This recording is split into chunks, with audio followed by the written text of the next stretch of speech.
மயிலாடுதுறை தர்மபுர ஆதீனம் பட்டின பிரவேசம்.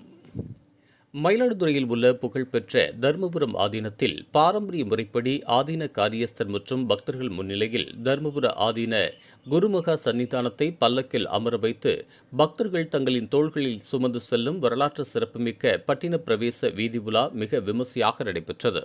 பல நூற்றாண்டுகள் பழமை வாய்ந்த ஆன்மீக பாரம்பரியத்தை கொண்ட இந்த ஆதீன விழாவில் நாட்டின் பல்வேறு பகுதிகளில் இருந்தும் திரளான ஆன்மீக பெரியோர்களும் சிவனடியார்களும் பொதுமக்களும் கலந்து கொண்டு பக்தி முழக்கமிட்டு வழிபட்டனர். சைவ சமயத்தையும் தமிழ் மொழியையும் வளர்ப்பதில் முக்கிய பங்காற்றி வரும் தர்மபுர ஆதீனத்தின் இந்த வழிபாட்டு முறையானது குருவுக்கு சீடர்கள் செலுத்தும் உன்னதமான மரியாதையாக கருதப்பட்டு காலம் காலமாக தொய்வின்றி நடத்தப்பட்டு வருகிறது. வண்ண மலர்களாலும் மங்கள பொருட்களாலும் அலங்கரிக்கப்பட்ட பல்லக்கில் குருமகா சன்னிதானம் எழுந்தருளி வீதிகளில் வலம் வந்து பக்தர்களுக்கு அருளாசி வழங்கிய இந்த பல்லக்கு ஊர்வல திருவிழாவை முன்னிட்டு மயிலாடுதுறை நகர் முழுவதும் பலத்த போலீஸ் பாதுகாப்புடன் விரிவான ஏற்பாடுகள் செய்யப்பட்டிருந்தன.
இதுபோன்ற உள்ளூர் செய்திகள், மாநில செய்திகள் மற்றும் பயனுள்ள தகவல்களை உடனுக்குடன் தெரிந்து கொள்ள GST ஆன்லைன் மீடியாவை இலவசமாக சப்ஸ்கிரைப் செய்து கொள்ளுங்கள்.